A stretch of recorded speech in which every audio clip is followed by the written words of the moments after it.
cultivo. ¿Ya han escuchado este término antes? ¿Medio de cultivo? Sí. Esto es muy usado en lo que es en análisis de microbiología. Son las que están aquí. En realidad, los medios de cultivo como definición podemos tener que son un compuesto de nutrientes, diferentes ingredientes lo conforman para diferentes tipos de microorganismos, ya que en la naturaleza existe gran variedad de microorganismos y por ende los medios de cultivo también hay bastante variedad, ya que no todos los microorganismos crecen en cierto tipo de medio de cultivo. Para ello tienen sus ingredientes que son afines a cierto tipo de microorganismos para que se puedan desarrollar. Por eso es que existe bastante cantidad y variedad. Ahí, como pueden ver en la diapositiva, ahí está la definición de qué es un medio de cultivo. Es una solución nutritiva compuesta, por ejemplo, de nutrientes, fuentes de carbono, de nitrógeno, minerales, entre otros, que sirven para el desarrollo de microorganismos y también para aislar los microorganismos. Según qué tipo de medio de cultivo puede ser, según su estado, pueden ser sólidos, líquidos, semisólidos. ¿Cuál es la diferencia entre ellos? Es que los sólidos contienen un componente que se llama agar. Este componente le confiere esa propiedad de los medios de cultivo sólidos, que es el de gelificar y se solidifica. Como se han visto la composición de una gelatina, cómo es la apariencia, la textura, algo similar a eso en el estado, en lo que es medios de cultivo sólidos. Y para ello, los que tienen este componente, que es agar, al momento de prepararlos, deben ser sometidos a calentamiento, pero que no llegue al punto de ebullición, sino que un calentamiento que haga que se disuelva completamente el medio de cultivo para luego, posteriormente, colocarlo en el autoclave.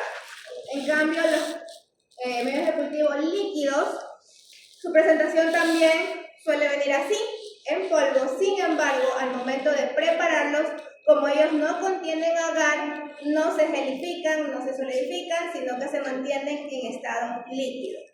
Ese tipo de medios de cultivo sirven más bien principalmente para propagar microorganismos, para que se desarrollen en gran cantidad. En cambio, los medios de cultivos sólidos mayormente se utilizan también para que se desarrollen, pero sin embargo, dado su estructura sólida, nos permite aislar microorganismos, es decir, se mantienen fijos en esa gelificación y luego me va a servir para, con masa bacteriológica, colocarlo en otro medio de cultivo y poder aislar de esa manera los microorganismos. En cambio, en los medios líquidos no puedo realizar eso. Más bien se utilizan principalmente para que solo se desarrollen en gran cantidad. También se pueden dividir o clasificar los medios de cultivo de acuerdo a su función. Es decir, por ejemplo, tenemos los medios de cultivo simples, como por ejemplo este de aquí, el agar patata destroza. Los medios de cultivo simples, su característica principal es que permite el desarrollo de microorganismos que no son exigentes en cuanto a las necesidades que debe de tener para poder crecer y vivir. Entonces, por eso es que se los llama como medios de cultivo simples. Tenemos también los medios de cultivo enriquecidos. En cambio, esos medios de cultivo se les ha agregado ingredientes específicos para que se desarrollen microorganismos que son más estrictos o más exigentes en sus requerimientos nutricionales para poder desarrollar. Se le adiciona, por ejemplo, ingredientes como lactosa, como chocolate, como sangre, entre otras cosas. Eso es para microorganismos que son más exigentes. También tenemos los microorganismos selectivos, que es el que vamos a utilizar el día de hoy, como es este de aquí, el eosina azul de metileno, EMB, si lo conocen, el que está aquí. Este es selectivo, ¿por qué? Porque este, dada su composición, permite el desarrollo de bacterias gram negativas e inhibe el crecimiento de bacterias gram positivas. Entonces, por eso es un medio selectivo, porque da esa característica de inhibir el crecimiento de cierto tipo de microorganismos y favorecer el desarrollo de otro tipo de microorganismos. En este caso, el EMB va a favorecer el desarrollo de bacterias gram negativas, específicamente enterobacterias. ¿Perdón? Sí, aparte de selectivo, también es diferencial. Ya les voy a explicar por qué es diferencial. También existe el medio ejecutivo diferencial. ¿Qué es la característica de esos medios ejecutivos? Lo que ellos realizan es, o permiten, mejor dicho, es que mediante diferencias de coloraciones poder identificar grupos de microorganismos, como por ejemplo, este es selectivo y a su vez también diferencial. ¿Por qué diferencial? Porque si hay desarrollo de grupo gram negativo, bacterias gram negativas, a más de ellos, por ejemplo, aquí tengo una imagen, vamos a visualizar.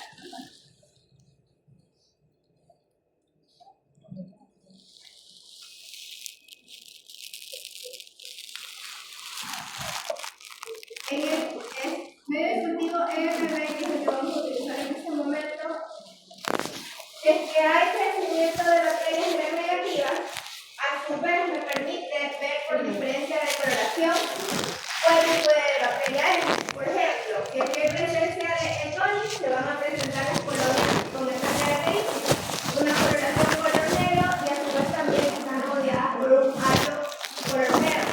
Si hay presencia de enterobacterias, se presentan de color rosadito. En cambio, si hay presencia de salmonella, se presenta de coloración un poco translúcida, transparente. Entonces, por eso es diferencial, porque me permite en la misma planta ver por diferencias de coloración qué tipo de microorganismo puede ser el que se está desarrollando. Ese es diferencial.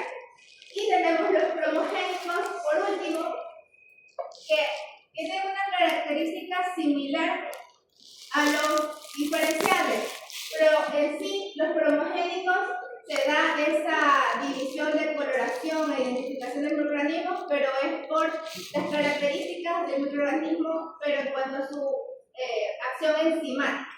En cambio, en los diferenciales se da por su acción bioquímica.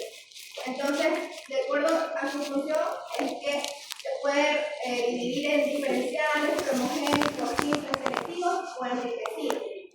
Como repito, el día de hoy vamos a utilizar este de aquí en especial, el EMB, lo cual lo vamos a utilizar para la siguiente práctica, la número 3, en donde vamos a realizar siembras. El día de hoy lo que vamos a hacer es preparar el medio cultivo en unas cajitas Petri. No sé si las han utilizado antes las cajitas Petri, ¿no? Yo les voy a indicar toda esa parte. Las vamos a preparar, las vamos a almacenar en refrigeración y mantenerlas hasta la siguiente unidad, que las vamos a utilizar para hacer siembras de diferentes muestras de alimentos, para ver si hay crecimiento de esas bacterias que les mostré en la diapositiva, las enterobacterias, el E. coli, salmonella y todo. Entonces, ¿qué es lo que vamos a realizar el día de hoy? En sí, ya sé. ¿Cuánto tiempo de preparación de cultivo para siembra? Sí, si se mantiene en refrigeración, que es en la temperatura que la vamos a mantener, que está entre 4 a 8 grados centígrados, y se puede mantener por varias semanas el medio de cultivo ya dispensado en las respectivas cajas PET. Si estuviese en medio ambiente, a la temperatura ambiente, ahí sí no duraría. Pero como se van a mantener así como están todos esos paquetitos, son de cajas Petri, que ya han sido dispensadas y preparadas para la siguiente práctica. ¿Qué más tenemos? Como conocimiento también, para lo que es medios de cultivo, tenemos que cada uno de estos medios de cultivo, claro está, antes de salir al mercado, han pasado por diferentes análisis, por diferentes ensayos, para que esté conforme su utilidad, antes de que sean distribuidos a los diferentes lugares donde se los vaya a utilizar, ¿no? Siempre que hay que tener en consideración que cuando se va a utilizar estos medios de cultivo tienen que ver su ficha técnica. Esto lo pueden encontrar en internet, las fichas técnicas correspondientes a cada uno de ellos para saber cómo es el manejo, cuáles son las condiciones en las que se debe de almacenar, cómo se lo debe manipular, entre otras cosas, pero siempre leer la ficha técnica. Además de eso, hay que medir con exactitud las cantidades a utilizar. ¿Por qué? La cantidad a utilizar no es fija, eso depende del medio de cultivo y eso nos da el fabricante. Y eso lo pueden visualizar aquí mismo en las instrucciones para uso. Por ejemplo, el EMB indica que se requiere 36 gramos dividido en 1000 de agua. En cambio, el PDA dice 39 gramos. El agar nutriente, este también es un medio de cultivo simple, agar nutriente, porque aquí permite el desarrollo de microorganismos que no son exigentes. Este, en cambio, dice 28 gramos en 1000 de agua. Entonces, antes de preparar, tienen que fijarse en esta parte de las instrucciones de uso, cuál es la cantidad que indica el fabricante que deben de utilizar. ¿Por qué no puedo utilizar cualquier tipo de cantidad? Porque si utilizo una cantidad que no me indique el fabricante, puede darse el caso de que no se me llegue a gelificar el medio de cultivo y no me va a servir la cajita para poder hacer el análisis microbiológico que quiero realizar. Entonces, siempre leer las instrucciones de uso. Hay unos medios de cultivo que te indican que tienes que calentar el medio de cultivo previo a esterilización. Hay otros que en cambio no. Entonces, hay que leer todas esas instrucciones. Y por último tenemos que todo se prepara y se diluye esto con agua destilada, porque el agua destilada es un agua que ha pasado por diferentes filtros, lo que le confiere características, es decir que, por ejemplo, no contiene minerales, no tiene componentes que vayan a interferir en la composición del nutriente, es decir, no se puede utilizar agua tal cual del grifo, de la llave, no, sino que una agua que ya ha sido tratada por diferentes pasos de filtración. Eso con respecto a características que deben de conocer cuando vayan a preparar un medio de cultivo, que realmente esto es lo que se utiliza más en lo que es un laboratorio de microbiología. Entonces, para que conozcan que deben de tener en consideración para cada uno de ellos. Aquí hay un ejemplo de cómo se calcula la cantidad a utilizar. Vamos a hacer con dos ejemplos, con el que está en la diapositiva y con el que vamos a utilizar, que es este de aquí. ¿Cómo se calcula qué cantidad voy a utilizar y a pesar del medio de cultivo? Podemos hacer con este ejemplo de aquí. Este está hecho con un ejemplo de agar plata o PDA. También vamos a hacer con el MB, que es el que vamos a utilizar el día de hoy. ¿Qué es lo que debo tener yo en consideración al inicio? Por ejemplo, este ejemplo me indica que se va a preparar 15 cajas Petri. Les voy a decir una caja Petri, por favor, una caja Petri. ¿Algún pasante una caja Petri, por favor?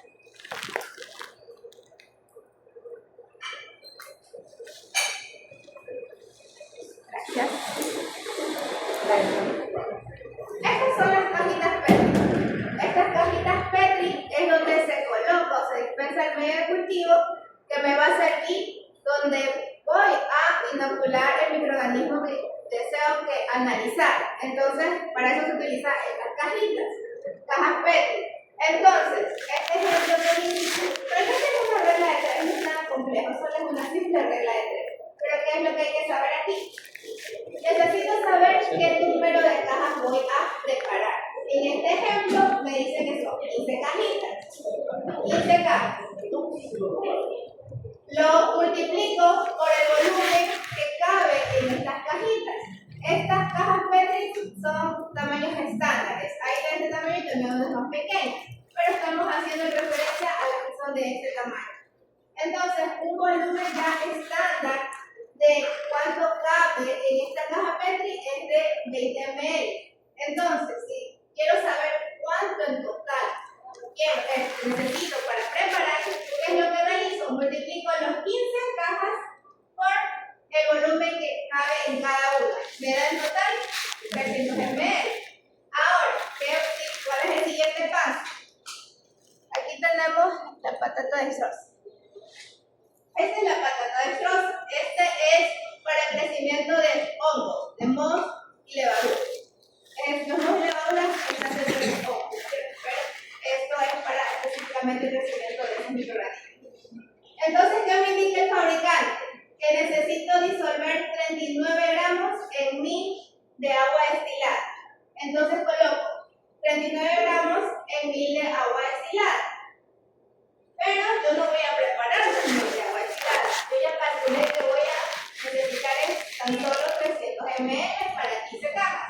Entonces coloco aquí los 300 ml. Y lo único que hago es una regla de 3. 39 por 300 dividido para 1000. Y con eso obtengo qué cantidad yo debo de pesar de esto para obtener los 300 ml. ¿Sí está claro? Ahora vamos a hacer lo mismo con el MB.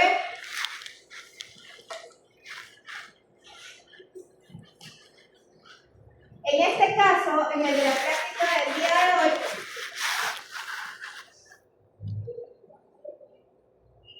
¿qué me indica el fabricante? Que necesito 36 gramos para preparar 1000 ml total de medio de cultivo. Es decir, voy a necesitar 1000 ml de agua para disolver. Sin embargo, cada equipo no va a preparar esta cantidad, sino que cada equipo va a tener solamente 2 cajitas. Y si decimos que son 20 ml, ¿cuánto sería que voy a necesitar para 2 cajitas? 40. Exactamente. Entonces hago la regla de 3, 36 gramos por 2 cuartos. Alguien que vaya multiplicando, por favor. Y me da el dato al final. Igual. Mililitros por mililitros. Y me queda la respuesta en gramos. Multiplico los 36 por los 40 y los divido para 1000. ¿Cuánto es? 1.42.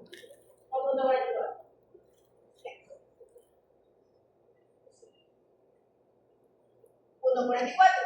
Entonces, de esa manera es que se calcula cuánto es que debo pesar dependiendo de cuánto voy a preparar. ¿Ya está clara esa parte de ahí? Ya, listo. ¿Qué más vamos a hacer el día de hoy? Vamos a dispensar. Por el tema tiempo, el esterilizador demora 1:30 a 2 horas aproximadamente en terminar todo su proceso de esterilización. Por ende, no vamos a alcanzar a hacer todo eso. Entonces, ¿qué fue lo que hicimos antes que ustedes ingresaran? Adelantamos la parte de lo que es el pesar y diluir en los matraces. Ya les voy a explicar cómo se realizó eso. Vamos allá a la balanza, por favor, para explicarles.